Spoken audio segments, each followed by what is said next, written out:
Esta es Cristiandad, luchando para que Cristo reine.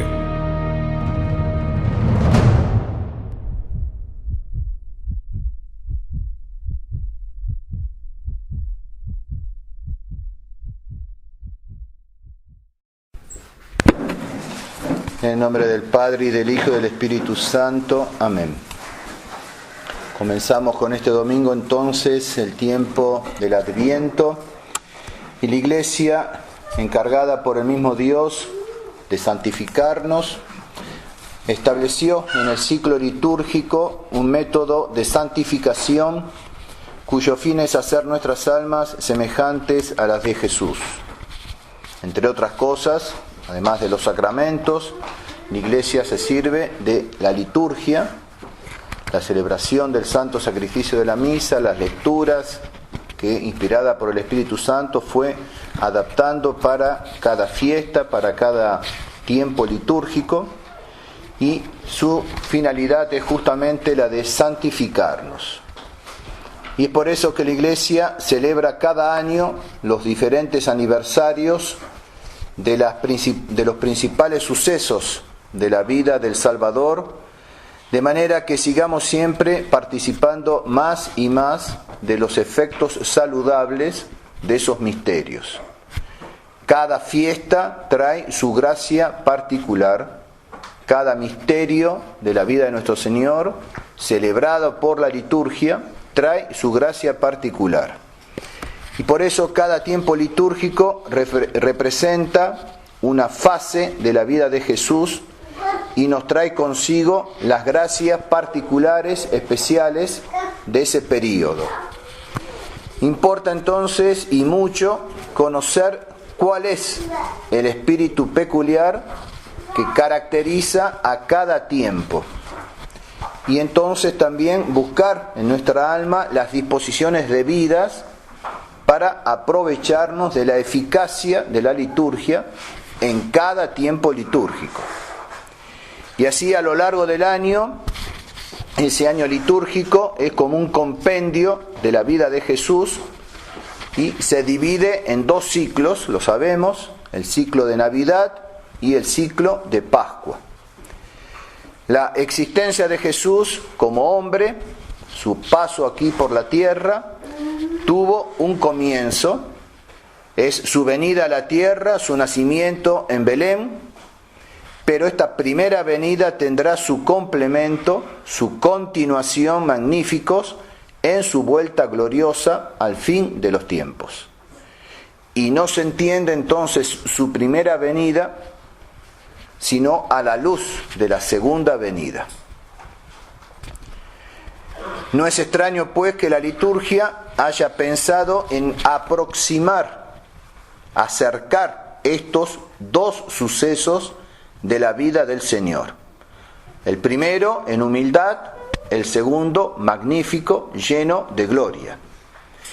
Y así en el primer domingo del año litúrgico, este domingo de Adviento con el cual comenzamos el año litúrgico, no es el año civil, que es el 1 de enero, sino en este primer domingo de Adviento comienza ese año litúrgico. Entonces es evidente que la Iglesia nos haga leer el Evangelio según San Lucas, que expone, que manifiesta los signos precursores de la vuelta de Cristo. Y tampoco de extrañar que el último domingo del año litúrgico, el 24º de Pentecostés, para nosotros el domingo pasado, también leamos el mismo anuncio en el Evangelio según San Mateo.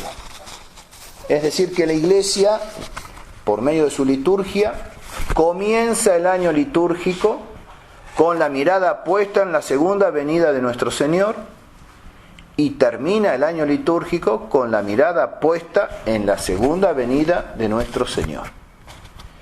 En su comienzo y en su fin, el año litúrgico quiere llamar la atención del cristiano sobre el suceso por el cual debe suspirar continuamente.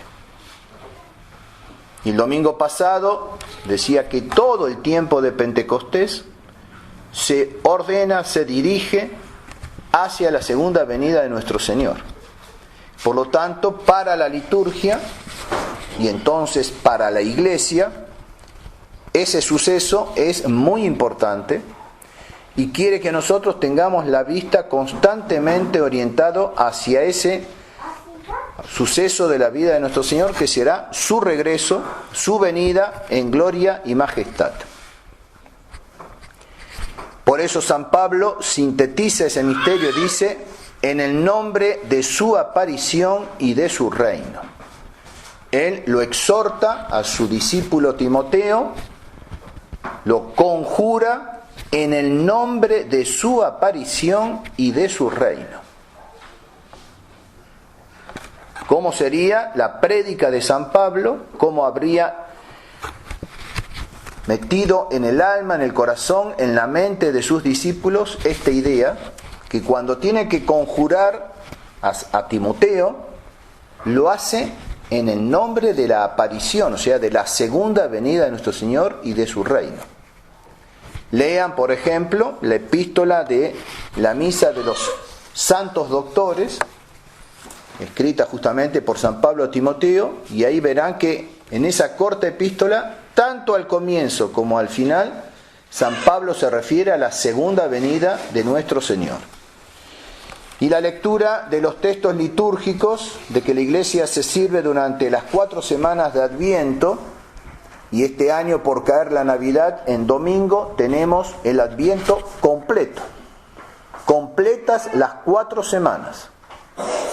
Y los textos litúrgicos que la Iglesia va poniendo en esas 4 semanas, nos descubre esa lectura claramente la intención que la Iglesia tiene de asimilarnos la mentalidad del pueblo de Dios en el Antiguo Testamento, la mentalidad de los patriarcas y de los profetas de Israel que suspiraban por la llegada del Mesías. Y es bien claro y hay que entender la lectura de esos profetas, de esos patriarcas que esperaban la venida del Mesías en su doble advenimiento, el de gracia y el de gloria. La Iglesia nos recuerda con frecuencia a los ancestros del Señor, todos los patriarcas del Antiguo Testamento, desde Adán hasta San José. A todos ellos los vemos desfilar cada año, formando el magnífico cortejo que precedió la llegada de nuestro Señor. Y pasan así ante nuestra vista Abraham, Jacob, Judá, Moisés, David, Miqueas, Jeremías, Ezequiel, Daniel, Joel, Zacarías, Habacuc, Oseas, Ageo, Malaquías, pero sobre todo el profeta Isaías, San Juan Bautista, San José y especialísimamente la Santísima Virgen María, la cual resume en sí misma todas las esperanzas mesiánicas, ya que de su fiat dependió justamente la encarnación del Verbo. Y todos esos santos patriarcas ansiaban la venida del Salvador y le llamaban con ardientes gemidos.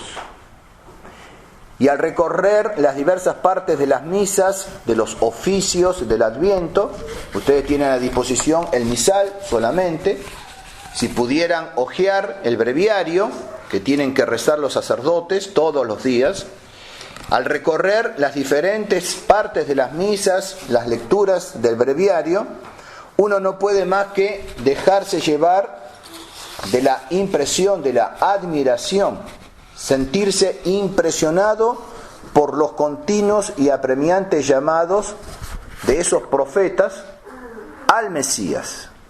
Y constantemente aparece en la liturgia: ven Señor y no tardes, ven Señor para salvarnos, venid y adoremos al Rey que va a venir. El Señor está cerca, venid y adorémosle. Manifiesta, Señor, tu poder y ven. Son algunos ejemplos que tomo, entresacados del misal y del breviario. Todas esas son expresiones tomadas del Antiguo Testamento, de los profetas, de los patriarcas, que así llamaban al Mesías. Y como la divina misericordia alcanza no solo a Israel, sino a toda la gentilidad, por eso debemos hacer nuestro aquel ven Señor, ese veni de la liturgia, y decir a Jesús: oh piedra angular que reúnes en ti a todos los pueblos, ven. Y esa venida de Cristo, anunciada ya por los profetas, es doble. La primera fue una venida de misericordia, en la que el Divino Redentor se apareció en la tierra en su humilde condición, asumiendo la naturaleza humana. Y la segunda será una venida de justicia, en que aparecerá rodeado de gloria, de majestad, al fin de los tiempos, como el juez, el supremo remunerador de los hombres. Pues bien, los profetas del Antiguo Testamento no separaron estos dos acontecimientos. No separaron estas dos venidas. Y por eso tampoco los separa la liturgia del Adviento. Y al presentar sus palabras, las palabras de esos profetas, la liturgia habla indistintamente de la primera venida y de la segunda. Y lo mismo hace nuestro Señor en el Evangelio de este primer domingo de Adviento. Pasa bruscamente del primer Adviento al segundo, porque justamente están conexos. Y la liturgia, les decía al comienzo, ha acercado esas dos venidas, esos dos advenimientos. Por lo demás, esos dos advenimientos tienen uno y el mismo fin. Es un solo el fin de la primera venida y de la segunda.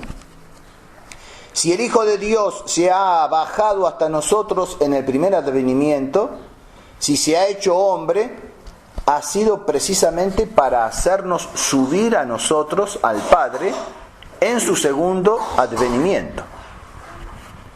Y la sentencia que fulmine el Hijo del Hombre, la sentencia del justo juez en su segunda venida, ese juez a quien le ha sido dado todo juicio, todo poder, la sentencia que fulmine cuando venga dependerá del recibimiento que se le hubiese hecho en la primera venida. ¿Cómo hemos recibido nosotros, cómo recibimos nosotros a nuestro Señor en su primera venida? De eso dependerá cómo nos va a juzgar Él en la segunda. Y ahí vemos una vez más la unión entre uno y otro advenimiento. El juicio final dependerá de la aceptación del misterio de Cristo. Es decir, del misterio de la encarnación con todas sus consecuencias. Aceptación de Jesús en su venida de humildad, aceptación de la Iglesia que comparte las humillaciones de nuestro Señor hasta el fin de los tiempos. Y de ahí que la Santa Liturgia, después de haber hablado del advenimiento del niño Jesús en Navidad, habla de la acogida que le hicieron los pastorcitos, los humildes pastorcitos, pero también los poderosos Reyes Magos, primicias ellos de la gentilidad. Esa gentilidad que ingresará en la Iglesia merced a la fe en Jesucristo. Y mientras tanto, los judíos lo habrán rechazado y tendrán que esperar hasta su conversión al fin de los tiempos. Y ahora se puede comprender bien cuál es el papel que desempeña el Adviento. Este tiempo nos prepara inmediatamente a recibir con las debidas disposiciones. Con las debidas disposiciones. ¿Recibir qué? A Jesús en su primer advenimiento, ya que las fiestas de Navidad son para la Iglesia el aniversario oficial del nacimiento de Jesús, pero por eso mismo nos prepara a ser del número de los benditos de su Padre en su segundo advenimiento. Y entonces Esas son las disposiciones que debemos tener.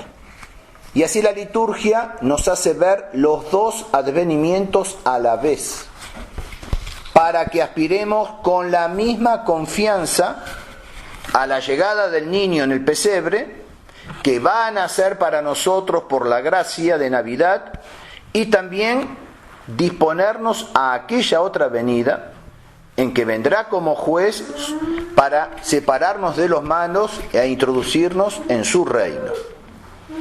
Y entonces, en esta época del Santo Adviento, no nos preocupemos solamente de su venida humilde, misericordiosa. No hagamos como los judíos, pero en sentido inverso. Ellos, en efecto, únicamente quisieron admitir el advenimiento glorioso del Mesías y rechazaron el advenimiento en humildad. Dejemos toda la amplitud a las fórmulas litúrgicas para que la liturgia ejerza toda su eficacia en nuestras almas.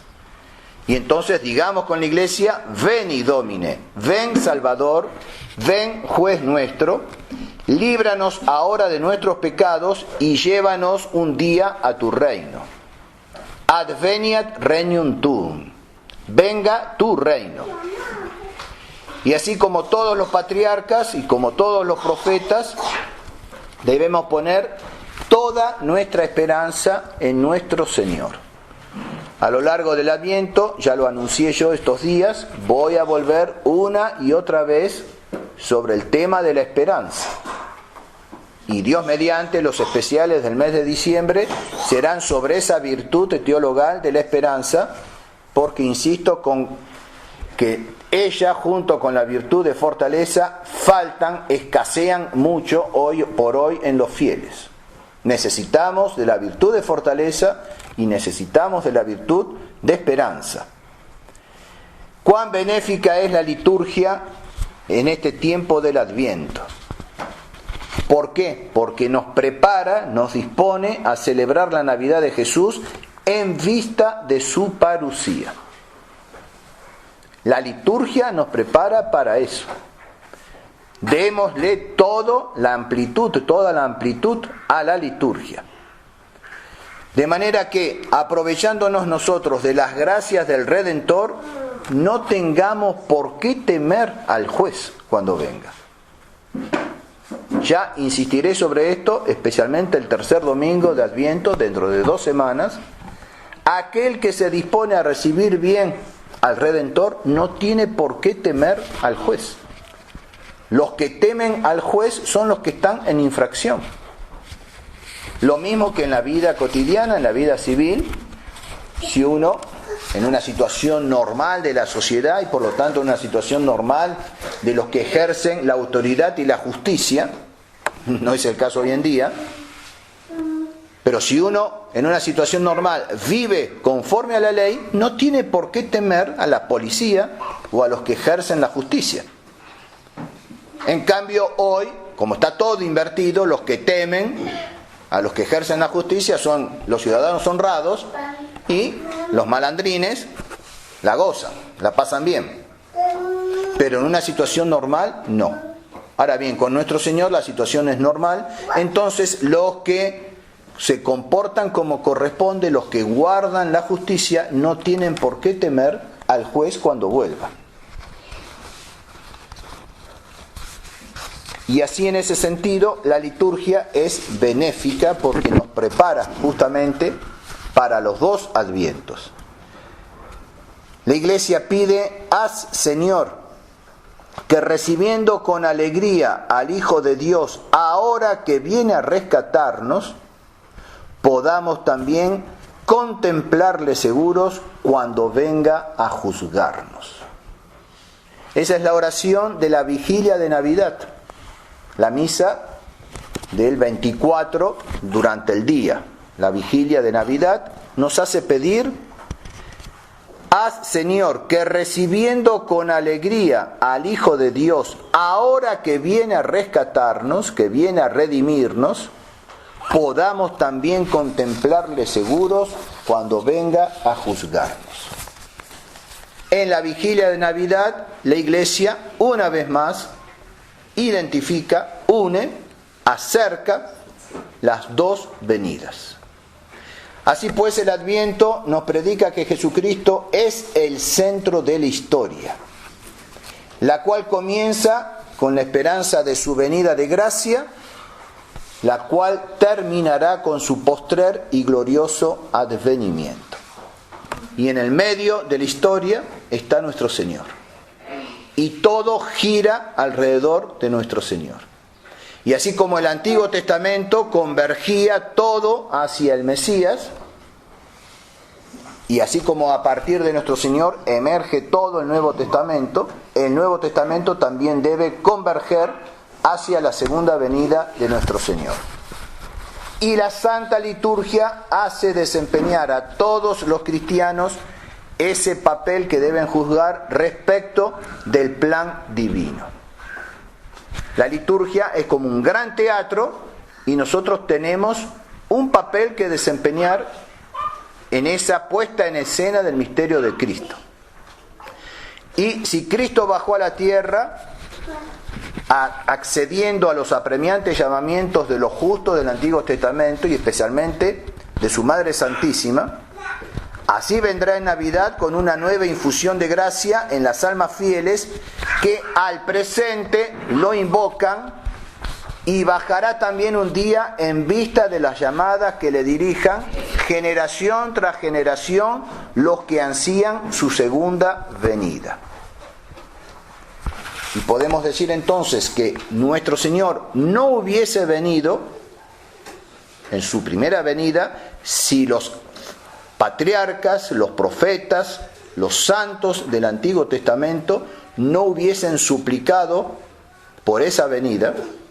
De la misma manera podemos decir que no vendrá en la segunda si nosotros no lo suplicamos. Tenemos que suplicar la venida de nuestro Señor. Tenemos que acelerar la venida de nuestro Señor. Y ese es el rol que nosotros tenemos que jugar, y la Santa Liturgia nos pone en ese papel. Bajará un día a la vista de las llamadas que dirijan de generación en generación los que ansían su segunda venida. Sí, vendrá por fin Jesús, llamado por los últimos cristianos cuando se vean perseguidos por el anticristo al fin de los tiempos. No sé si han remarcado, si han leído o escuchado, más bien leído el sermón del domingo pasado, esa diferencia que hay de 30 días del reino del anticristo según el profeta Daniel y según San Juan en el Apocalipsis. Hay una diferencia de 30 días. Y es entonces lo que se supone son los 30 días que abreviará nuestro Señor, porque si se prolongase 30 días más el reino del anticristo, ni aun los elegidos se salvarían. ¿Cómo será el rigor de esa última persecución? Que si se prolongase 30 días más, ni siquiera los escogidos se salvarían. 30 días solamente serán abreviados el reino del anticristo, gracias a los escogidos, en favor de los escogidos. Si durase un mes más, no se salvarían ni siquiera los escogidos. Pero serán esos escogidos en medio de esa terrible tribulación, como no hubo ni habrá otra, ese llamado de los justos, de esos perseguidos por el anticristo, que vendrá por fin nuestro Señor. Ya dijo Jesús que por causa de los elegidos serán abreviados esos días aciagos. Sabemos, ya lo hemos visto, que el misterio de iniquidad está obrando desde el principio y se manifestará de más en más hasta el fin, y eso de 1000 formas distintas. Vencerlo enteramente aquí abajo, destruirlo por completo, establecer sobre sus ruinas el estandarte de ahora en más inviolable del reino de Dios, es un triunfo definitivo que no le será dado a ninguno de nosotros, pero que cada uno de nosotros debe ambicionarlo con esperanza contra la esperanza misma. La insolencia del mal llegará a su cima. Llegados a ese extremo de cosas, sobre este globo de la tierra, librado al triunfo del mal, todos los verdaderos cristianos, todos los buenos, todos los santos, todos los hombres de fe, todos los hombres de valor, de fortaleza, enfrentándose a una imposibilidad más palpable que nunca, con un redoblamiento de energía, con un ardor de sus rezos, por la actividad de sus obras, por la intrepidez de sus luchas, dirán: oh Dios, oh nuestro Padre que estás en los cielos, santificado sea tu nombre, venga tu reino, hágase tu voluntad así en la tierra como en el cielo. Así en la tierra como en el cielo. Y murmurarán todavía estas últimas palabras, y la tierra se ocultará bajo sus pies. Y todos los coros de los ángeles, todos los órdenes de los bienaventurados, vendrán delante de los generosos atletas de Cristo, que habrán sostenido el combate hasta el fin, esperando contra la misma esperanza.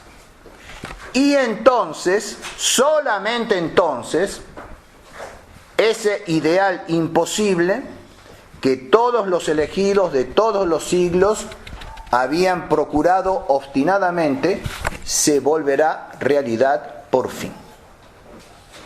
Solamente en ese momento. Cuando llegue al clímax la persecución del anticristo, cuando se cumpla ese 30º día del que serán abreviados esos días de angustia, vendrá entonces nuestro Señor. Y en su segunda y última venida, el Hijo entregará el reino de este mundo a Dios Padre. Y así el poder del mal se habrá evacuado para siempre en el fondo de los abismos. Y todo el que no haya querido asimilarse, incorporarse a Dios a través de Jesucristo y a Jesucristo a través de la Iglesia, será relegado a la cloaca de los desperdicios eternos. Y Dios vivirá y reinará plenamente, eternamente, no solo en la unidad de su naturaleza, en la sociedad de las tres divinas personas, sino también en la plenitud del cuerpo místico de Cristo, su Iglesia.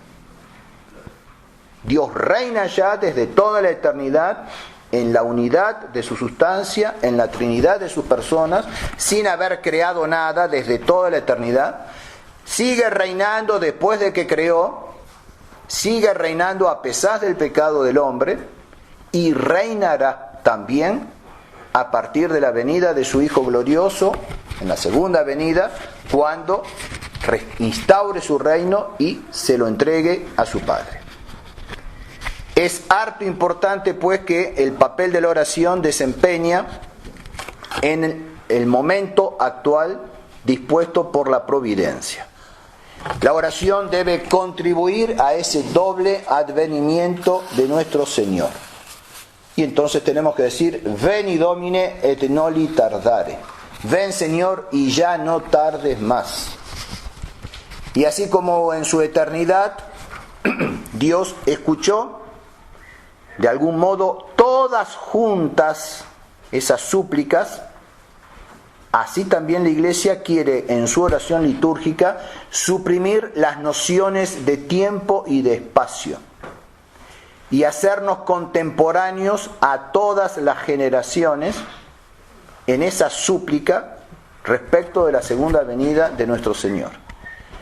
De ese modo, nuestras aspiraciones, nuestras oraciones hacia Jesucristo son las mismas que las de los patriarcas y las de los profetas, que las de San José y la Santísima Virgen. Y tanto en el breviario como en el misal la liturgia pone en nuestros labios las mismas palabras de los profetas y de los patriarcas. Exactamente las mismas. Uno y el mismo es el grito de fe, de esperanza, de caridad que se viene elevando a Dios desde el Antiguo Testamento y que recorre los siglos de generación en generación. Debemos animarnos entonces con los mismos entusiasmos, con las mismas ardientes súplicas de un Isaías, de un San Juan Bautista, de la Santísima Virgen María. Ya veremos también en otro, Dios mediante, en otro sermón de Adviento, el papel de estos tres personajes que son principales en el Adviento: Isaías, San Juan Bautista, Nuestra Señora. Tres figuras que encarnan el espíritu del Adviento. Y la Iglesia entonces espera con gozo el doble advenimiento del Redentor. Y es la venida del Hijo de Dios en su primer adviento la que nos debe dar luz respecto de la segunda en su parusía. Contemplemos hoy las maravillas de la misericordia del Señor en su encarnación, con el fin de poder contemplar la suprema gloria y majestad en su parusía. Y dice el Evangelio: y entonces verán venir al Hijo del Hombre sobre una nube con gran majestad y poderío. Cuando comiencen a verificarse estas cosas, mirad arriba, levantad vuestras cabezas, porque se acerca vuestra redención. Cuando veáis que suceden estas cosas, sabed que está cerca el reino de Dios. Debemos dejarnos animar por esas palabras del Evangelio y hacer nuestras las palabras de los profetas, de los patriarcas del Antiguo Testamento, especialmente de la Santísima Virgen María, y de la misma manera que ellos obtuvieron la venida de nuestro Señor en su nacimiento, nosotros también adelantar, obtener la gracia de la parusía. En el nombre del Padre, y del Hijo, y del Espíritu Santo. Amén.